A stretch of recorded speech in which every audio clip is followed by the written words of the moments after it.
You're watching a live press conference there from the Norwegian capital, Oslo. France's President Emmanuel Macron in the company of Norwegian Prime Minister Jonas Gahr Støre.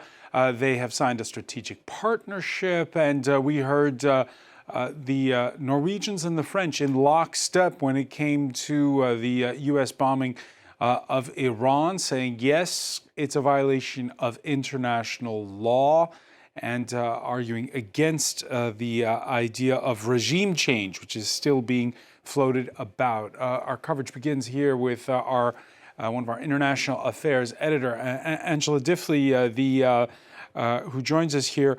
Norway, which in the past has been a historic mediator when it comes to the Middle East. It's a small country, but it's one that has a voice when it comes to diplomacy. And here, it was interesting to hear the French president's remarks, which 2 days ahead of a NATO summit set him distinctly apart from Donald Trump. Yeah, they both rather fudged that question over whether it was in violation of international law and instead said diplomacy is always better, but didn't actually want to make a very clear statement on that. I mean, I think that one of them said at one stage it was outside international law, and another one said it was not illegal. Diplomacy was always better. They did not. You know, he did say it was illegal. He said it was. I thought he said it. No, it was mistranslated, but I did hear it properly in French. So he said that it was not legal. In any case, they were very uncomfortable with that question because, of course, it raises all sorts of possibilities of does international law matter anymore at all. For so long, they've been saying Russia invaded Ukraine. Russia said this was a preemptive attack because we were worried that Ukraine would have armies on our borders, join NATO. You know, where does a preemptive attack on Iran's nuclear facilities then put that argument? It's all a very, very difficult question, which neither of them are very keen to have a clear answer to. Very interesting was when they were asked whether there was any possible scenario where France or Norway might be brought into this, because it's a bit tricky. You know, of course, there is Article 5. They are both NATO members.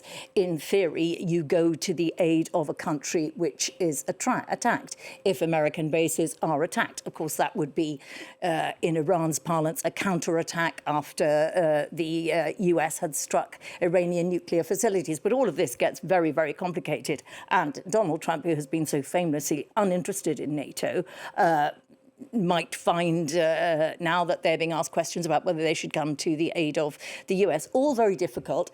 Norway, as you say, has historically been a mediator in the Middle East. And you know how serious things are when countries, Norway and France, they were both more keen to talk about Gaza than Iran. You know, that's an indication of just how difficult all of this is, that they felt on safer territory discussing Gaza, which is already a giant mess. It gives you an indication of just how turbulent the world is. As you say, Norway has always been a mediator in the Middle East, the famous Oslo Accords, which, of course... Yeah, we heard I'll bring in now, we can go to Oslo, and Pernille Rieker, director of the University of Oslo's Center for European Studies. We heard the Norwegian Prime Minister state emphatically that this is not NATO territory.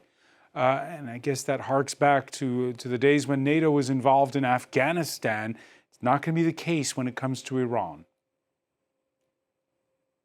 Absolutely. I think that both Macron and Norway will not see any kind of NATO engagement in this conflict, I guess. So this is what the Norwegian Prime Minister hope not to see.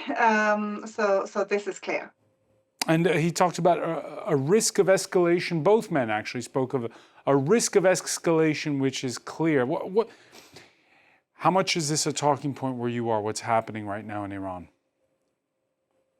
This is absolutely a talking point here as well. And of course, there is a risk of escalation. And we saw from the press conference now that both the Prime Minister of Norway and President Macron both stated very clearly that it was illegal and that the diplomatic solution is the preferred. Even though this is a very difficult question for them, they actually said it, both of them, and I think that is quite important, because there is clearly a risk of escalation, all depending on how Iran will respond.